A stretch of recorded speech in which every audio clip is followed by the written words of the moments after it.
Efésios capítulo 1, do versículo 3 ao 14.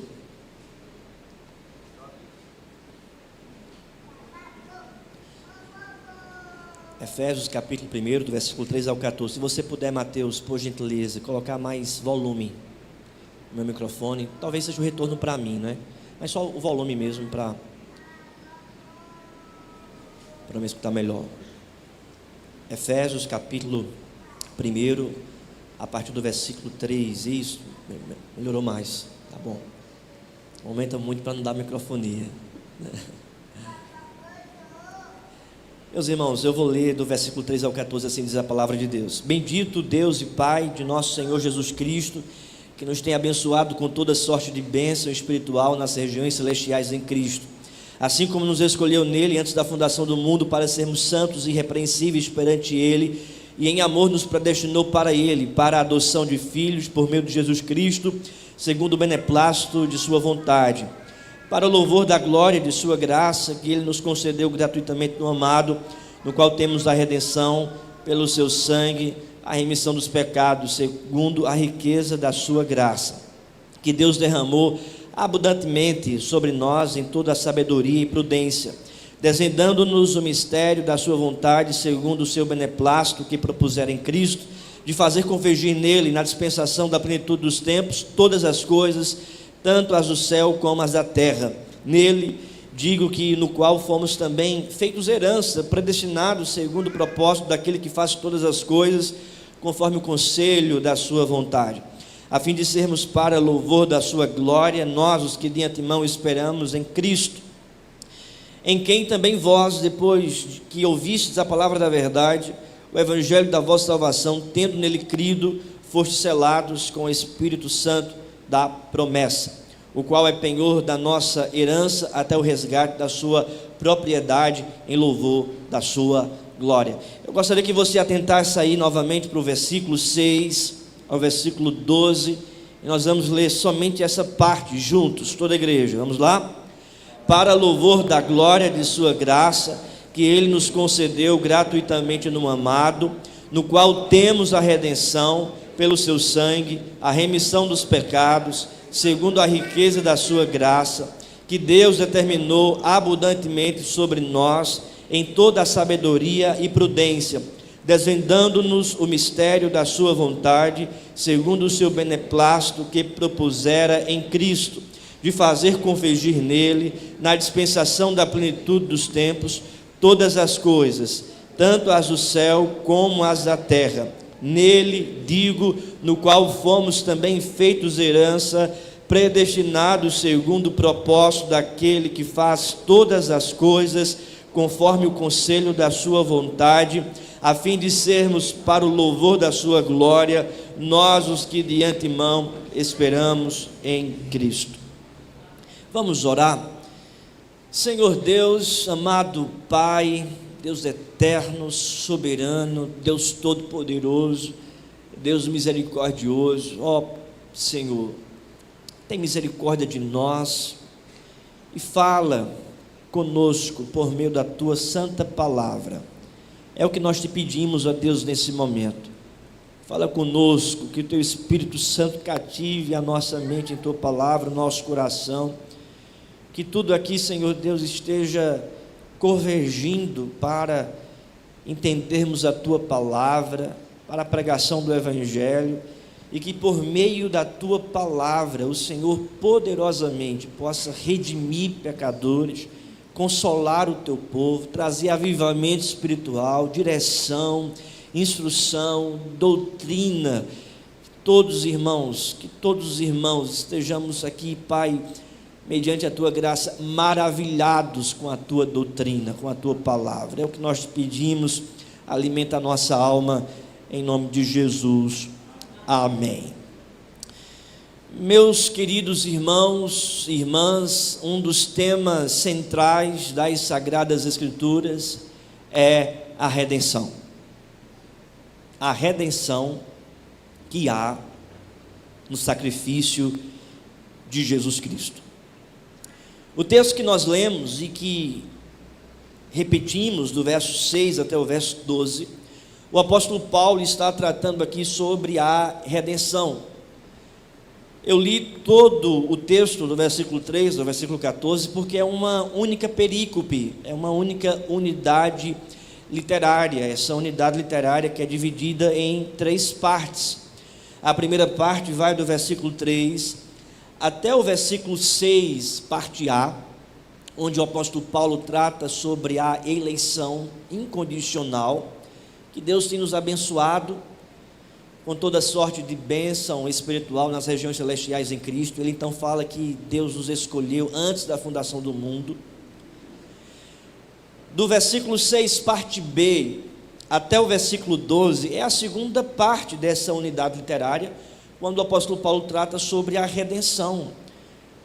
Ele diz no versículo 6, parte B: Ele nos concedeu gratuitamente no amado, no qual temos a redenção pelo seu sangue, a remissão dos pecados, segundo a riqueza da sua graça, que Deus derramou. E então ele vai, Paulo, desenvolvendo essa doutrina da redenção, até o versículo 12. E o versículo 13 ao 14, então, ele fala sobre a herança, fala sobre a ação do Espírito Santo. Essa parte da carta de Paulo, do versículo 3 ao 14, faz parte do que nós chamamos de teologia da carta de Paulo aos Efésios. Essa teologia está no capítulo 1 até o capítulo 3. Capítulo 4, 5 e 6 é o apóstolo Paulo aplicando essa teologia para a igreja. É a parte prática da carta. Entretanto, o texto que lemos faz parte desse início, dessa parte teológica. É o apóstolo Paulo, irmãos, aqui apresentando teologicamente o plano de Deus. Ele faz a sua saudação e logo em seguida, a parte do versículo 3, ele apresenta um povo abençoado. Bendito Deus e Pai do nosso Senhor Jesus Cristo, que nos tem abençoado com toda sorte de bênçãos espirituais. E ele fala então primeiramente da eleição incondicional, que foi a mensagem, que eu tratei, a última mensagem em Efésios.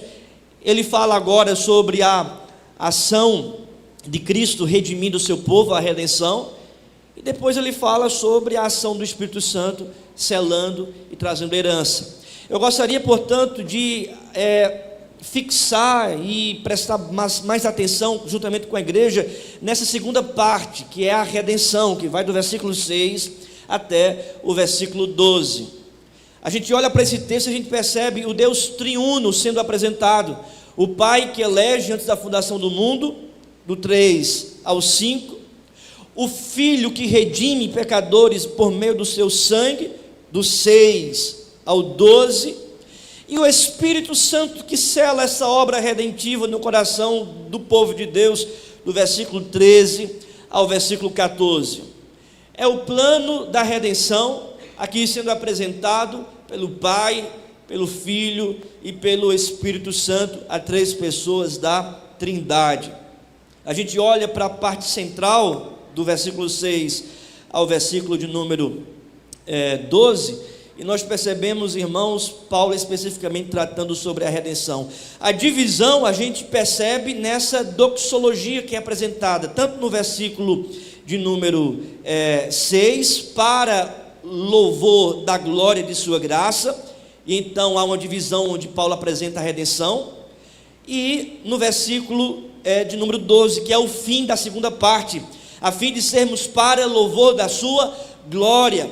E o final da terceira parte, que é o versículo 14, em louvor da sua glória.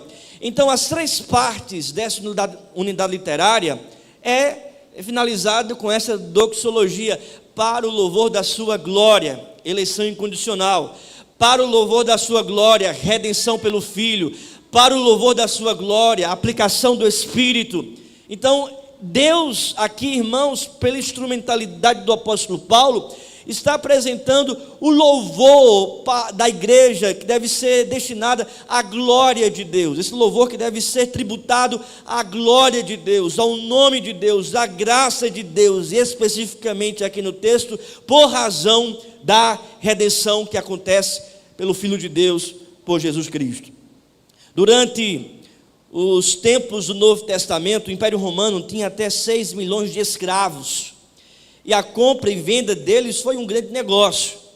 Se uma pessoa queria libertar um ente querido ou um amigo que era um escravo, ele iria comprar esse escravo de si mesmo e em seguida conceder-lhe a liberdade, atestando a libertação com um certificado escrito. Redenção é justamente isso, libertação, resgate.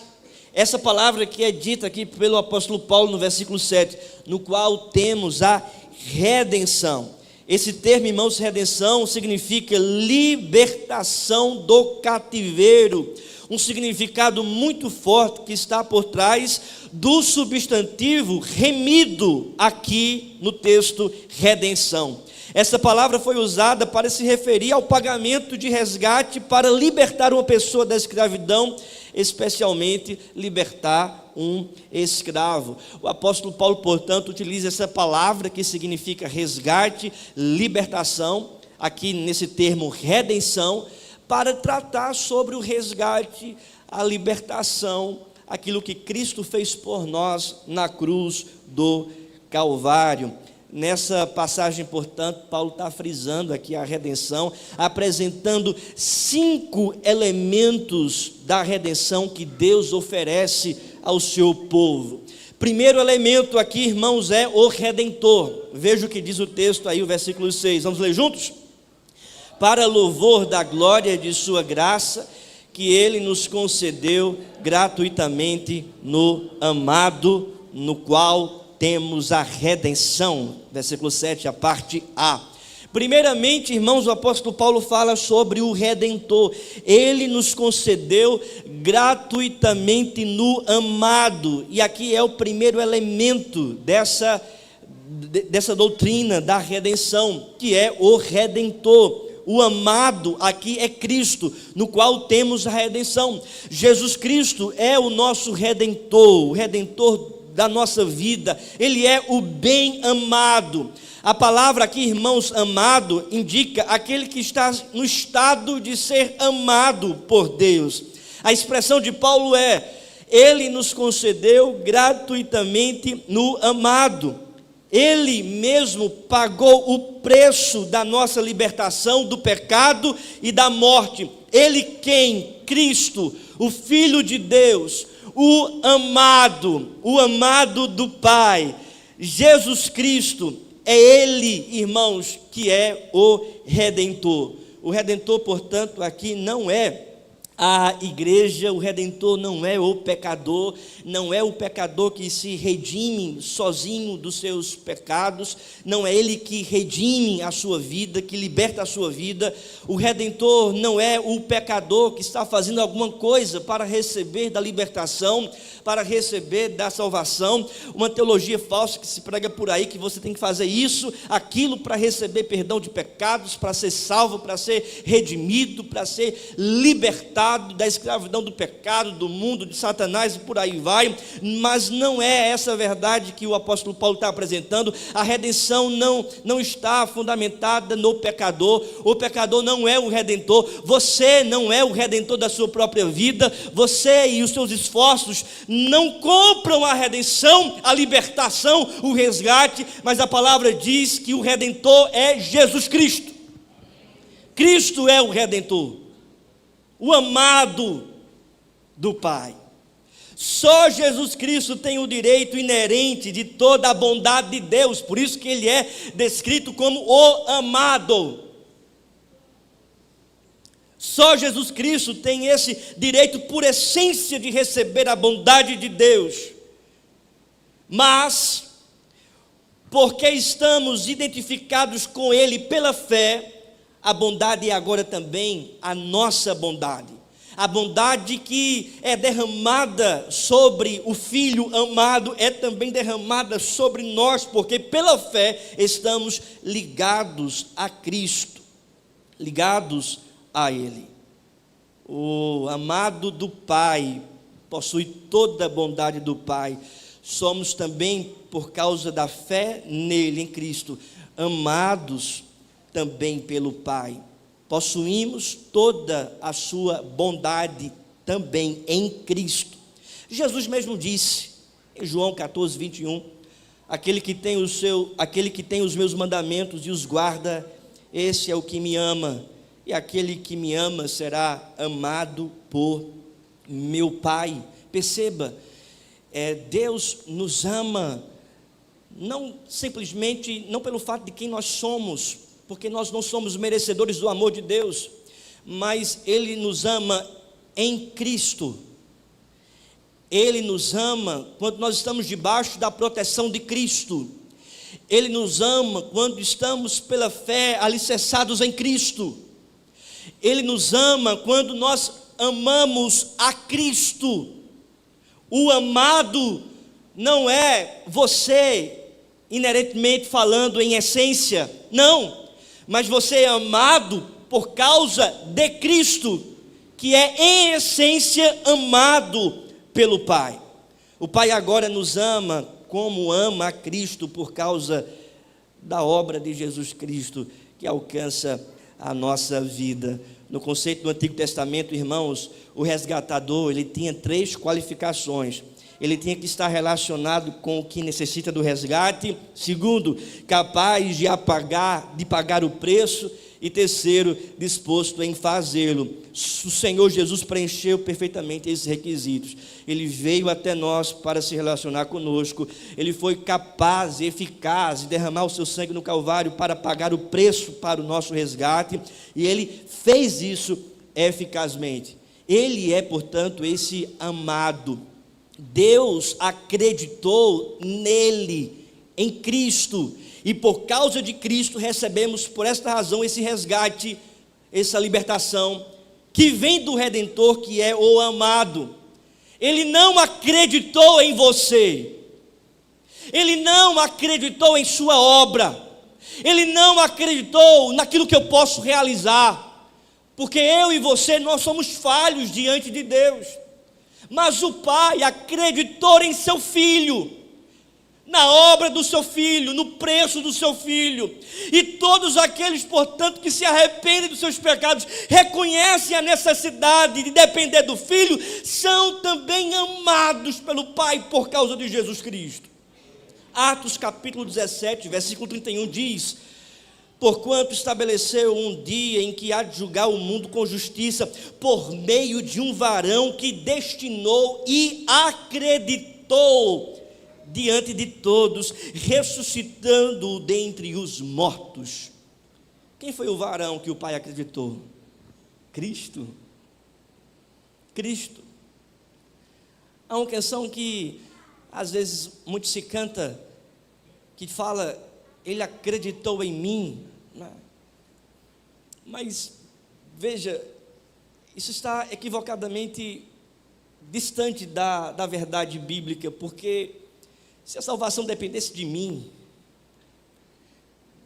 dos meus esforços, daquilo que eu posso fazer, se a salvação dependesse de mim, se Deus acreditasse em mim para que eu pudesse ser salvo, eu estaria perdido, irmãos.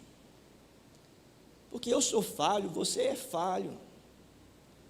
Mas conforme diz a palavra, Atos 17, 31, Deus acreditou no seu Filho, varão destinado, acreditou nele diante de todos, ressuscitando dentre os mortos, porque o Pai enviou seu Filho perfeito, santo, que cumpriu toda a lei, que não pecou, não havia pecado nele.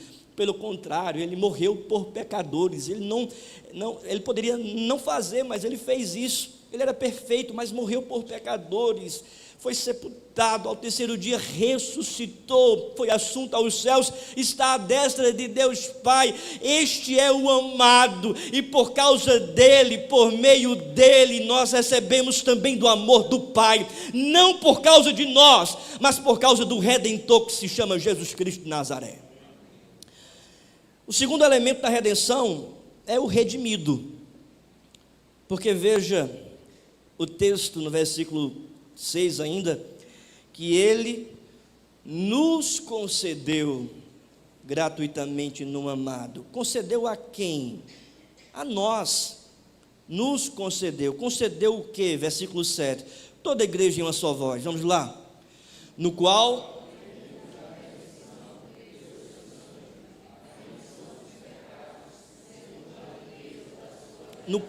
temos a redenção. Quem tem a redenção? Nós.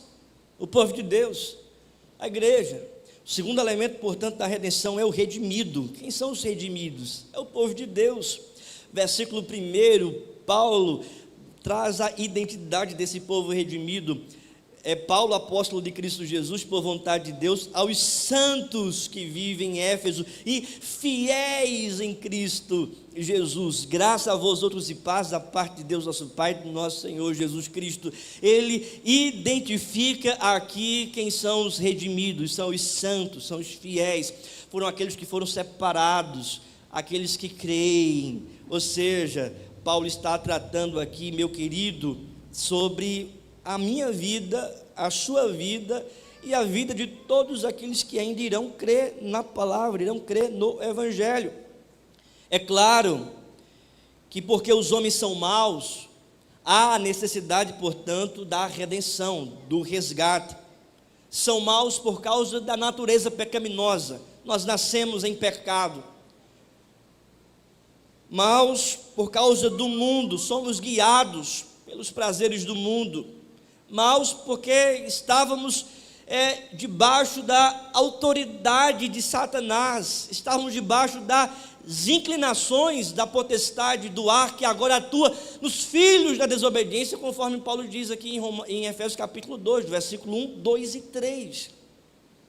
É por isso que Cristo se entrega por nós para nos remir de toda iniquidade e purificar para si um povo seu, especialmente zeloso de boas obras, conforme diz Paulo em Tito capítulo 2, versículo 14.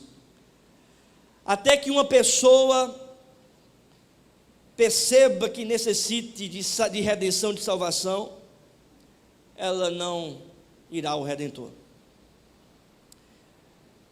Há necessidade de entender que todo pecador, todo ser humano necessita de redenção,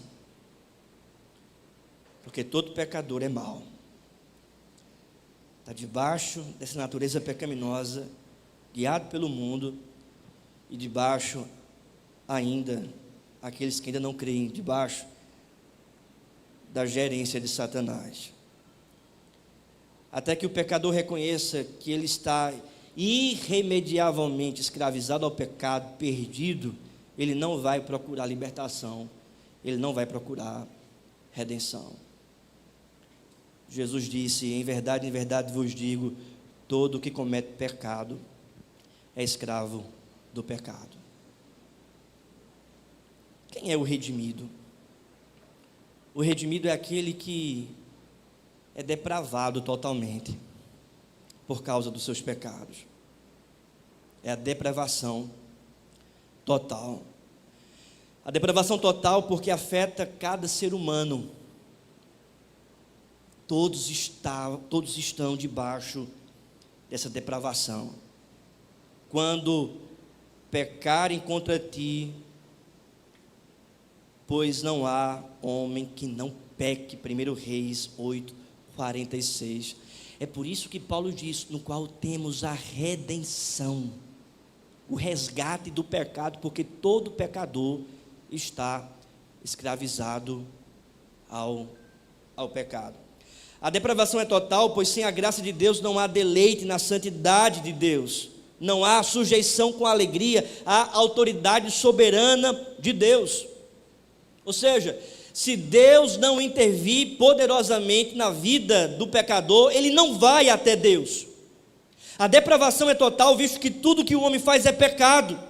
Paulo mesmo diz em Romanos 14:23, que aquilo que não provém de fé é pecado. Ou seja, tudo que nós fazemos, tudo que nós realizamos e que não provém de fé é pecado.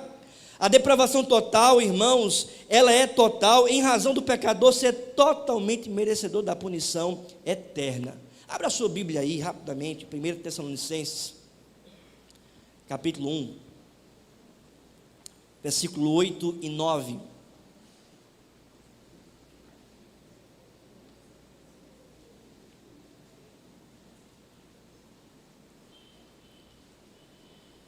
Primeira Tessalonicenses 1, 8 e 9.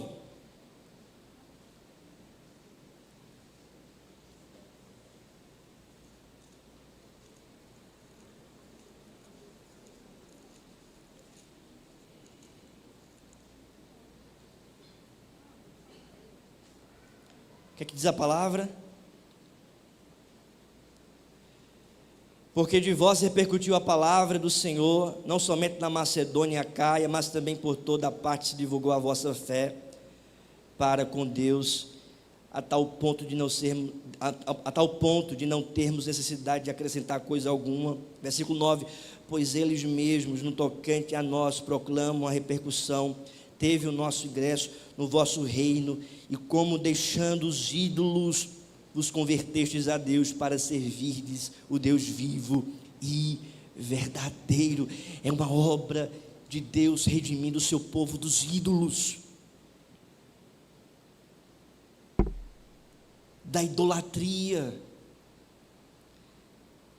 Esse povo redimido somos nós, escravizados aos ídolos, escravizados a nós mesmos, guiados pelas coisas do mundo. Éramos merecedores da ira de Deus por causa dos nossos pecados, mas diz a palavra, irmãos, que Ele nos resgatou, Ele nos redimiu.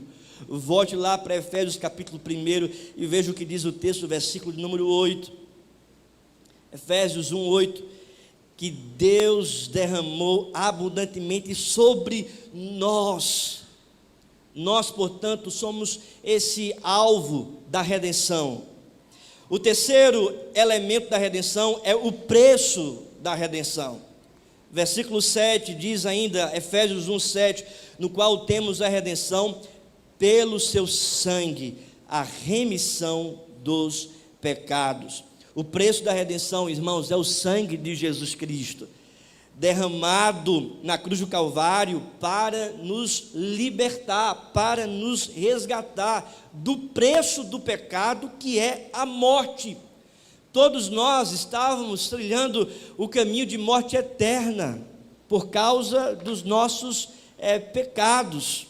Todos nós estávamos sendo guiados, pelo mundo por causa dos nossos pecados, por natureza, filhos da ira.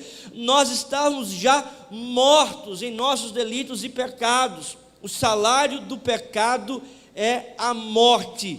Mas a palavra de Deus diz, irmãos, que Cristo nos resgatou dessa morte, nos resgatou da escravidão do pecado, nos resgatou do império das trevas, nos resgatou de Satanás pelo seu sangue. Ele derramou seu sangue no Calvário, Ele morreu pelos nossos pecados, para nos redimir, para nos resgatar. Qual foi o preço dessa redenção? O preço dessa redenção foi o sangue de Jesus Cristo, o sangue dele que foi derramado na cruz do Calvário. O sangue dos animais da antiga aliança, de cordeiros, de bodes, era um sacrifício que apenas apontava para o sacrifício pleno e perfeito. No entanto, quando Jesus chegou, João Batista disse: eis o Cordeiro de Deus que tira o pecado do mundo. Cristo, portanto, é esse Cordeiro perfeito, imolado pelos nossos pecados, sacrificado pelos nossos pecados. Ele pagou o preço para a libertação da nossa vida. Em Cristo, portanto, há redenção, há salvação. Os nossos pecados são então perdoados pelo fato de Jesus Cristo ter derramado o seu sangue.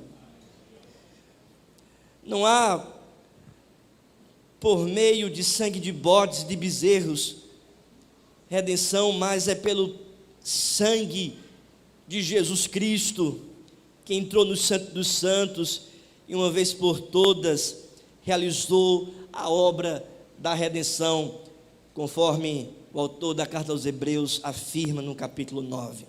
1 Pedro, capítulo 1, versículo 18 e 19, diz a palavra: sabendo que não foi mediante coisas corruptíveis, como prata ou ouro, que fostes resgatados do vosso fútil procedimento que vossos pais vos legaram, mas pelo precioso sangue, como de cordeiro sem defeito e sem mácula, o sangue de Cristo. Quarto elemento, irmãos, o resultado da redenção.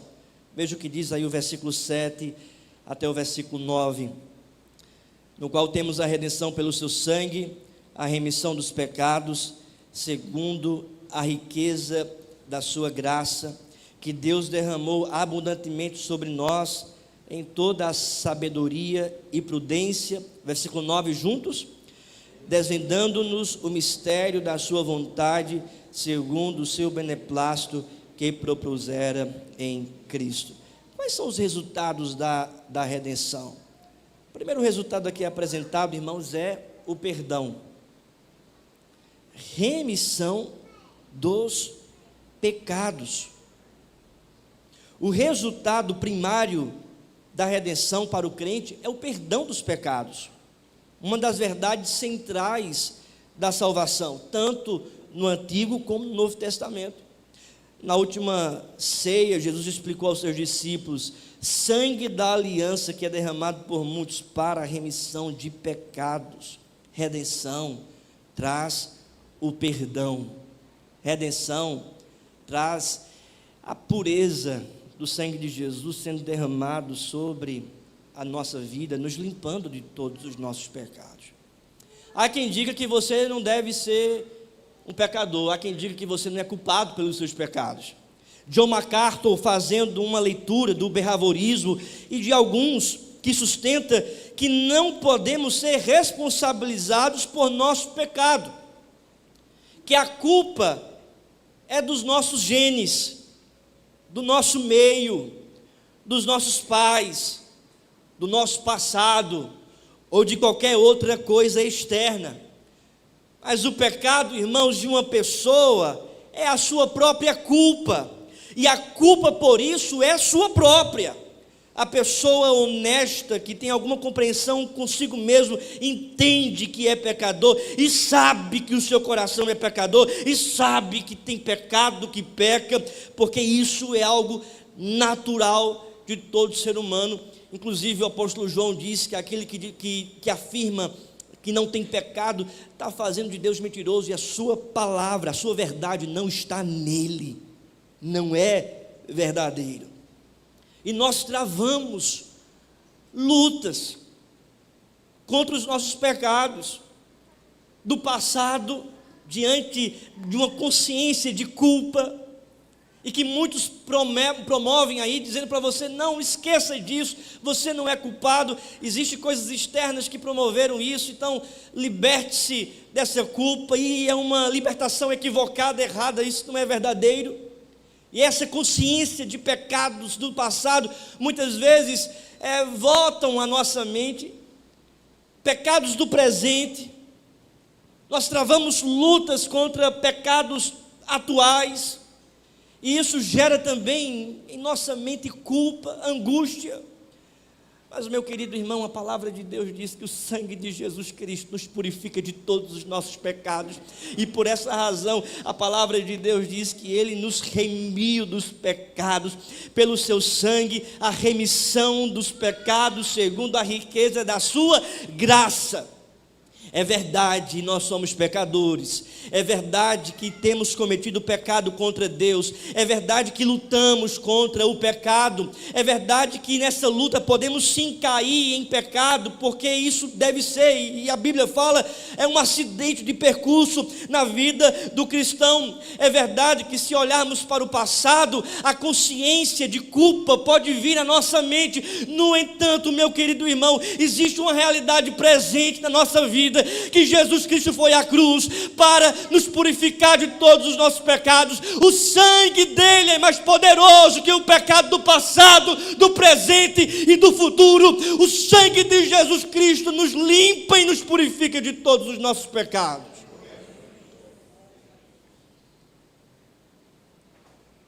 Esse sangue traz de fato redenção. Esse sangue de fato traz libertação para a sua vida. Esse sangue vai de fato lidar com aquilo que é verdadeiro na sua alma. Ele não vai camuflar. Ele vai dizer: você é depravado totalmente e merecedor da punição eterna. Você pecou contra o Senhor. Mas o Pai enviou o Filho unigênito, o amado, para ser o teu substituto. Ele derramou o seu sangue pelos seus pecados. E quando você se arrepende e crê em Jesus Cristo, todos os seus pecados são então perdoados. Nenhuma condenação há para aqueles que estão em Cristo Jesus. A tua consciência pode trazer os pecados do teu passado, mas aí você prega para a sua consciência dizendo: Jesus Cristo me purifica de todos os meus pecados, eu estou em Cristo Jesus. O mundo pode se levantar querendo acusar você com os seus pecados, mas você, querido, prega para a sua alma e também prega para o mundo: Jesus Cristo morreu pelos meus pecados, Ele é o meu substituto, Ele é o meu representante. Se eu tenho alguma dívida, eu vou falar com o Filho de Deus, porque eu estou nele e Ele é o meu advogado.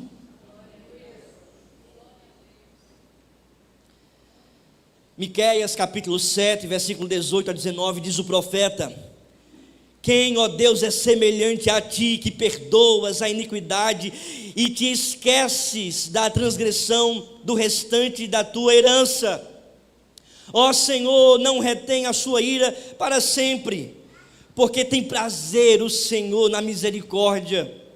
Tornará a ter compaixão de nós, pisará aos pés as nossas iniquidades e lançará todos os nossos pecados nas profundezas do mar. É o que diz o profeta. Em João 8,11 diz: não, eu não te condeno, segue o teu caminho. As palavras de Cristo para aquela mulher que foi encontrada em adultério. Ou seja, Cristo é perdoador, Ele perdoa e mostra o caminho de santidade pelo qual nós devemos andar. Em uma peça escrita pelo dramaturgo William Shakespeare, a peça O Rei Ricardo III, essa peça o rei lamenta dizendo: a minha consciência tem milhares de vozes, e cada voz traz-me milhares de histórias, e cada história sou o vilão condenado. Em cada história sou o vilão condenado. Mas isso não é uma verdade para os cristãos, porque Jesus Cristo nos libertou de toda condenação. Quando Jesus entra em nossa vida como Senhor e Salvador, Ele nos diz: os teus pecados estão perdoados. Quando Jesus entra em nossa vida como Senhor e Salvador, Ele nos diz: nenhuma condenação há para a sua vida. Quando Jesus Cristo entra em nossa vida como Senhor e Salvador, Ele nos diz: você tem vida eterna, não mais morte, mas vida eterna. O resultado, portanto, é o perdão, como também sabedoria e discernimento, porque veja o que diz o texto ainda no versículo 8, que Deus derramou abundantemente sobre nós em toda a sabedoria e prudência. O texto grego, portanto, apresenta aqui a verdade de que essa sabedoria e essa prudência, essa sabedoria foi derramada sobre o seu povo, essa prudência foi derramada sobre o seu povo. Deus concedeu sabedoria e prudência. Em outras traduções tem sabedoria e discernimento ou visão. Ele mostra para nós o perdão, nós nos apropriamos do perdão, mas agora a gente se apropria também de sua sabedoria, de sua visão, do seu discernimento. A gente começa a andar agora conforme a sua vontade. A gente começa a andar agora não de acordo com a sabedoria mundana, mas de acordo com a sabedoria de Cristo. Conforme diz Paulo aos Coríntios, Cristo se tornou perfeita sabedoria para nós. Os valores são outros, a mentalidade é outra, o pensamento de vida é outro, a cosmovisão é outra. A gente anda, vive, decide de acordo com a sabedoria de Cristo, de acordo com a palavra de Cristo, de acordo com o discernimento que vem do Evangelho de Jesus Cristo. Deus não somente perdoa cada um de nós, mas Ele também mostra o caminho pelo qual nós devemos andar. Quinto e último elemento da redenção é a razão dessa redenção. Versículo 9 ao 12, veja o que diz: desvendando-nos o mistério da sua vontade, segundo o beneplácito que propuseram em Cristo, de fazer convergir nele, na dispensação da plenitude dos tempos, todas as coisas, tanto as do céu como as da terra, e nele digo, no qual fomos também feitos herança, predestinados segundo o propósito daquele que fez todas as coisas conforme o conselho da sua vontade. O que Paulo, portanto, está dizendo é que ele fez tudo isso, ele redimiu o seu povo para fazer convergir nele todas as coisas. Porque Deus fez tanto por nós, porque Ele enviou seu Filho para nos salvar, porque Cristo derramou o seu sangue, um alto preço para nos redimir dos nossos pecados. Deus redime os homens, a fim de que pudesse reunir tudo para si mesmo. O tempo exato desse encontro será no reino pleno de Cristo, conforme diz o texto, na plenitude do tempo, ou seja, em um tempo pleno, quando Cristo se manifestar em sua segunda vinda. Quando a conclusão da história vem, o reino chega, a eternidade começa, o novo céu e nova terra são estabelecidos, haverá uma geração de todas as coisas em Cristo, as coisas no céu e as coisas sobre a terra. Jesus Cristo é o fim da história, se encontra, portanto, como a solução da história. A história, portanto, converge para Cristo. Ele, portanto, um dia vai voltar para buscar a sua herança. Fomos feitos a sua herança, conforme diz a palavra,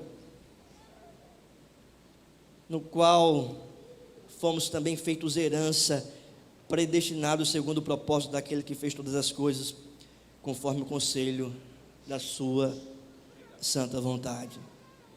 Qual a razão última apresentada por Paulo aqui, versículo 12, a fim de sermos para louvor da sua glória, nós, os que de antemão esperamos em Cristo. É para o louvor da glória de Jesus, é para a exaltação da glória de Cristo, é para que o nome de Cristo seja exaltado, seja glorificado, é para que todos os olhos estejam fitados nele, no Filho de Deus, no amado, é para que todo joelho se dobre e toda língua confesse que Jesus Cristo é o Senhor, para a glória do Deus Pai. Essa é a razão última da redenção. Fiquemos de pé, irmãos, e vamos orar.